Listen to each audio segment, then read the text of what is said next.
Olá, queridos alunos e alunas, tudo bem? Vamos abrir a apostila de teoria na página 43 e vamos falar sobre acidez e basicidade aplicada aos compostos orgânicos. E aí eu vou trabalhar com vocês um pouquinho sobre os conceitos ácido-base. São basicamente aqui para nós três conceitos: o conceito de Arrhenius, depois o conceito de Bronsted de Lowry, e por último aqui, o conceito de Lewis. O primeiro conceito, nós vamos trabalhar aqui com o conceito de Arrhenius. Um grande químico sueco, contribuiu muito para a química. Bem, como é que começou esse conceito aí? Na realidade, o Arrhenius ele não estava preocupado inicialmente em estudar a questão de acidez e basicidade. Ele queria estudar a condutividade elétrica das soluções.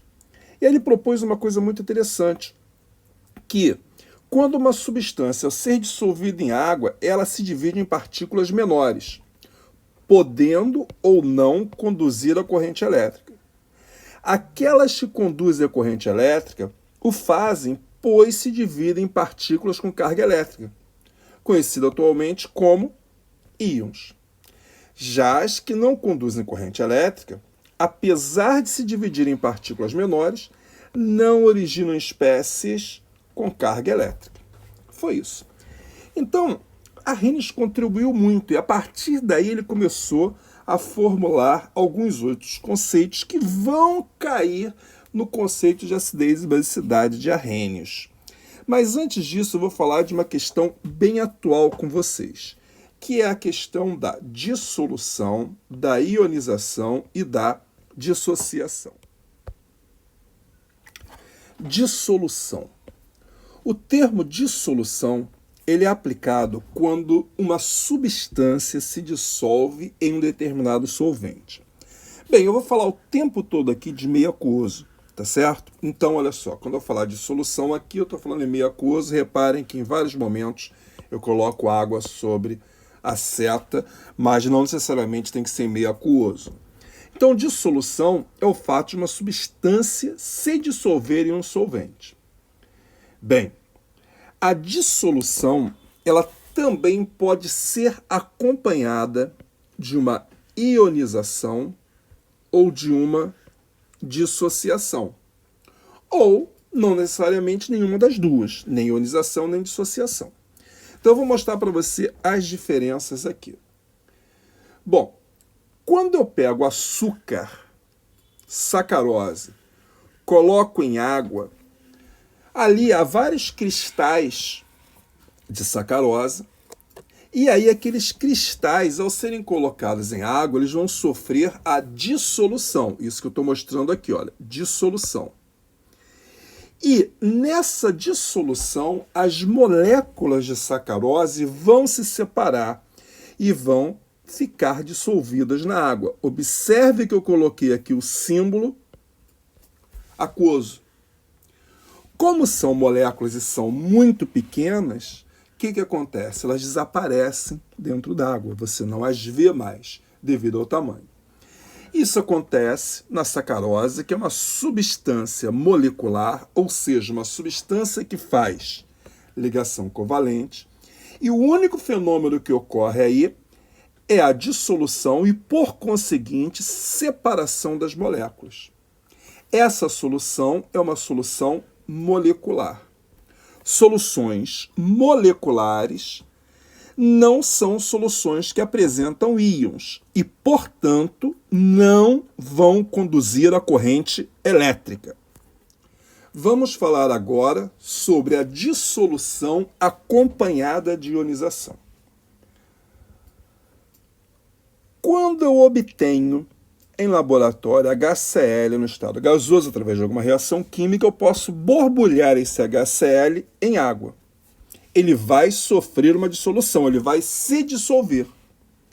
Mas observe que o HCl, ao se dissolver, ele sofre uma quebra da ligação covalente HCl, formando íons H+, e Cl-. É uma substância molecular, mas que Quando dissolvida em água, forma íons. Portanto, nesse caso, é uma ionização. Então, no caso do HCl, além da dissolução, ocorreu a ionização.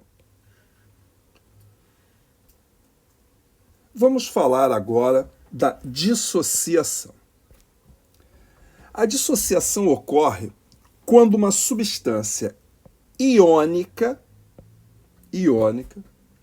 sofre dissolução e essa substância iônica, repare, quando eu falo substância iônica, é uma substância formada por íons. Se você observar, hidróxido de sódio, Na+, OH-, cloreto de sódio, Na+, Cl-. Então, quando essas substâncias iônicas se dissolvem em água, se elas forem solúveis, elas vão se dissolver. Automaticamente haverá separação de íons. Aqui no caso do hidróxido de sódio, Na+ e OH-. No caso do cloreto de sódio, Na+, Cl-.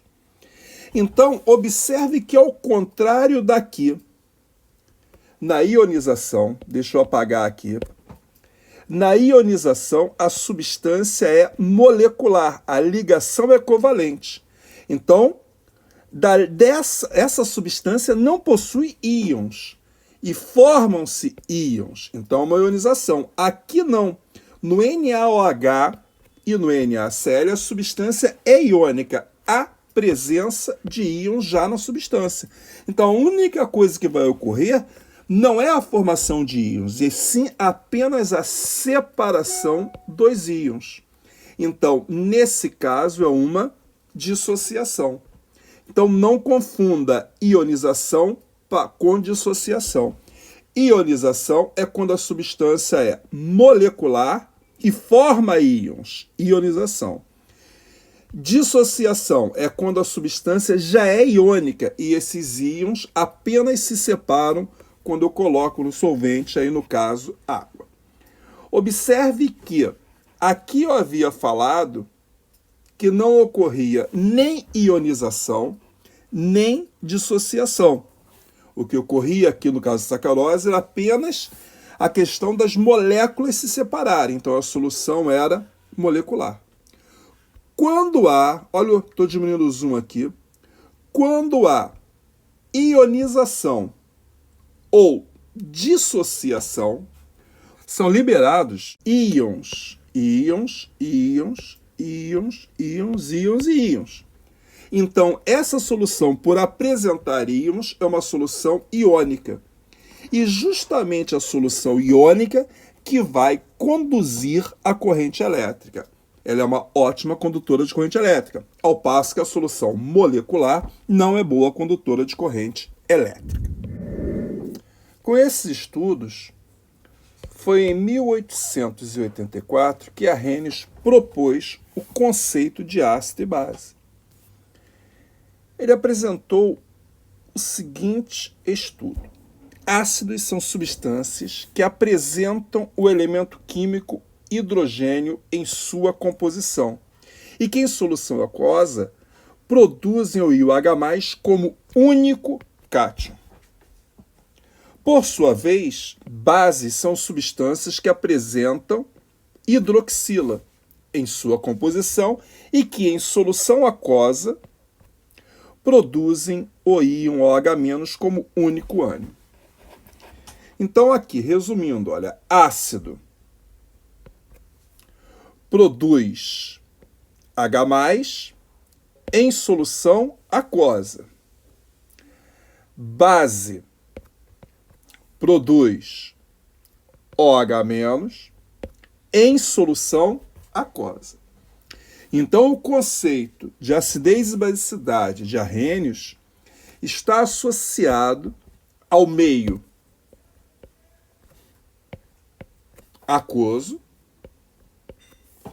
e, para ácido, associado à liberação de H+, e para a base, associado à liberação de OH-.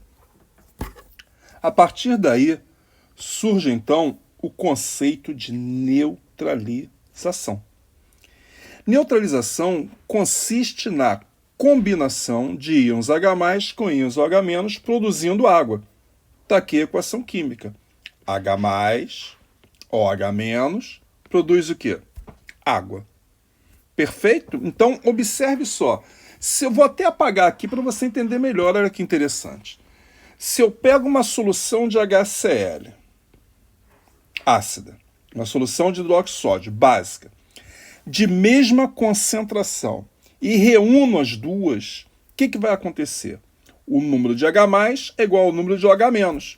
Então, não vai sobrar nem H+, nem OH-, porque tanto o H+ quanto o OH- vão se combinar, formando água. E aí o meio torna-se neutro, não fica nem ácido, nem básico.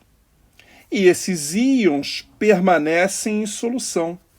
Os íons que permanecem em solução, porque antes havia também os íons Cl- e os íons Na+, e continuam em solução, Na+ e Cl-. São chamados de íons espectadores. Preste atenção nisso. Íons espectadores é um conteúdo que sempre aparece na prova da PUC. O que são os íons espectadores? São aqueles que não reagiram, são aqueles que estavam livres no início e continuam livres ao final. São os íons espectadores. Já o H+ e o OH- não são íons espectadores, porque eles reagem entre si e vão formar o quê? H+ com OH-, formação de água. Olha só que eu vou mostrar aqui para você, para dar uma compreensão melhor do que são íons espectadores.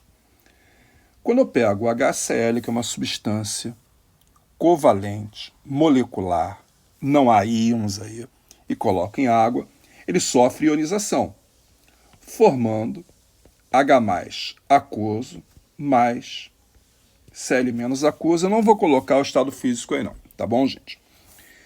No caso do NaOH, é uma substância iônica, existe aí na substância a presença de íons, então vai apenas sofrer dissociação, não vai sofrer ionização, e formará Na+ aquoso mais OH- aquoso. O NaCl é uma substância iônica. Quando eu colocar em água, também aqui, ó, Na+ aquoso mais Cl- aquoso. O que eu quero que você observe é o seguinte: digamos que isso aqui esteja em um recipiente, isso aqui esteja em outro recipiente. Porque não vai haver a presença de NaOH nem de HCl. O que existe é H+, Cl-, onde há HCl, e onde há NaOH, Na+ e OH-. Agora eu vou pegar isso aqui e vou copiar. Espera aí que soltou aqui. Copiei. Vamos trazer para cá.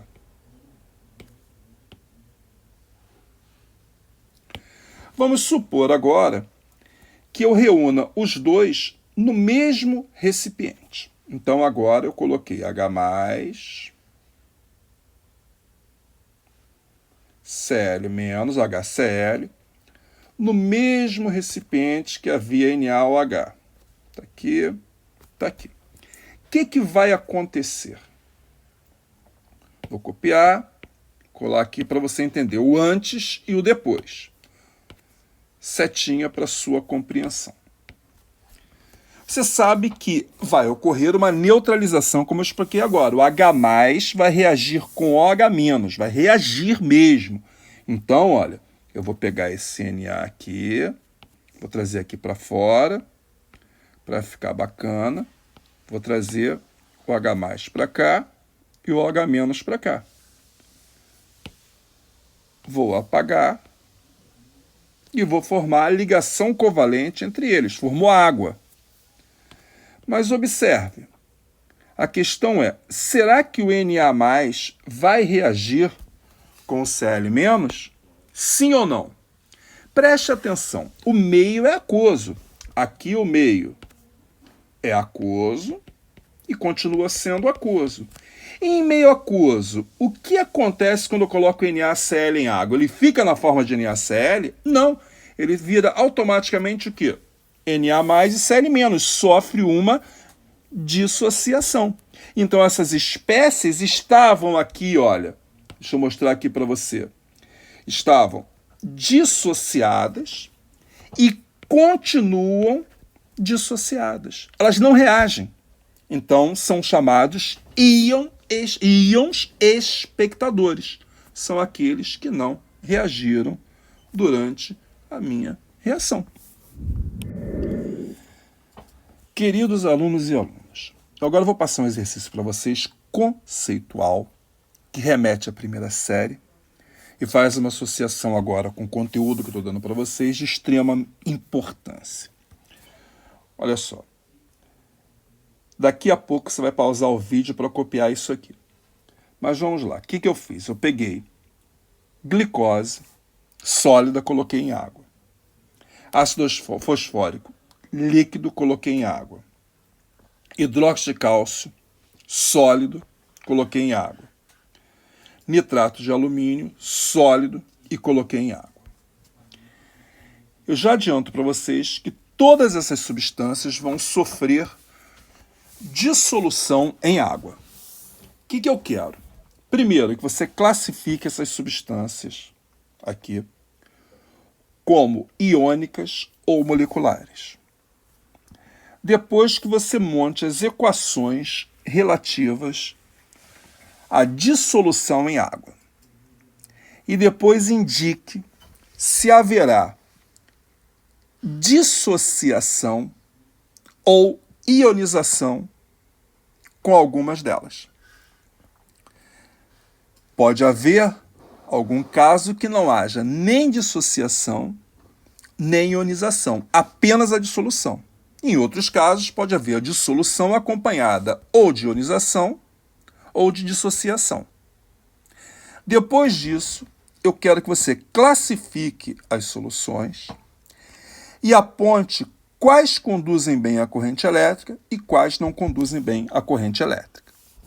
Olha só, faz um print screen aí da tela para você guardar o que eu estou pedindo. Vamos lá, classificar as substâncias como iônicas ou moleculares, montar a equação química de dissolução, apontar quais sofreram apenas dissolução, dissolução seguida de ionização e dissolução seguida de dissociação. Classificar as soluções como moleculares ou iônicas e verificar quais conduzem bem a corrente elétrica. É isso, faz um print screen aí. Agora você vai pausar o vídeo e vai fazer o exercício. Depois você volta para ver a correção.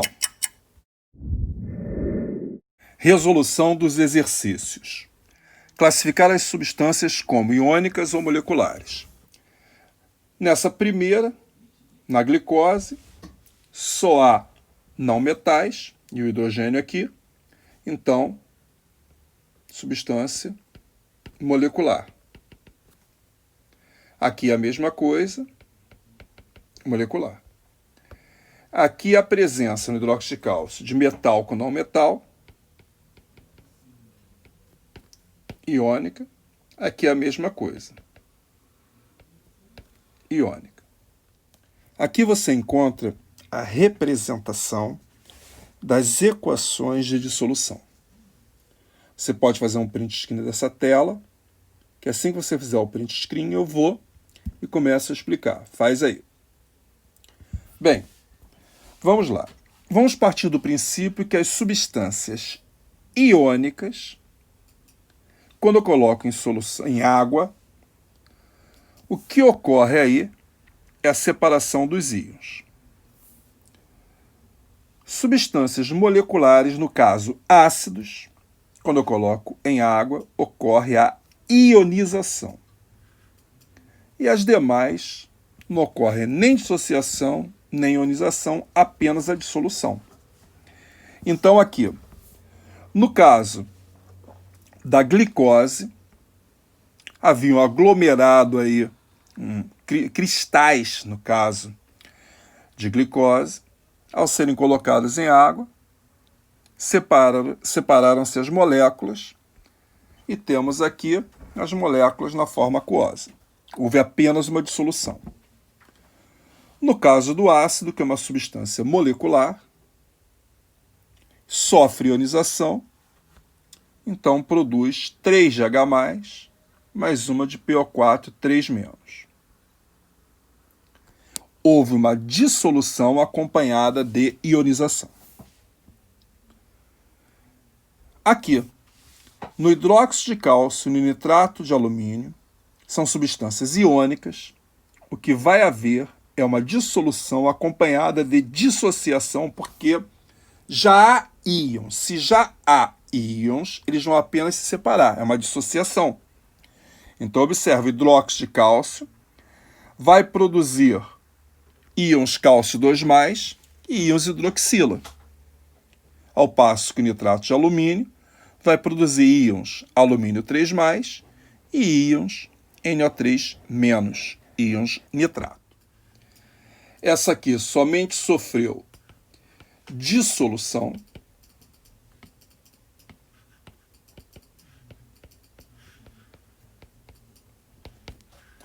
Essa aqui sofreu dissolução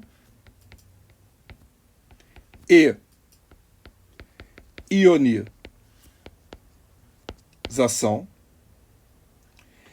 E essas duas sofreram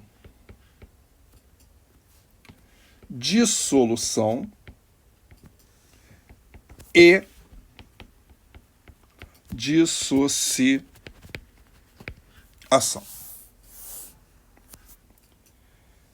Classificar as soluções como moleculares ou iônicas.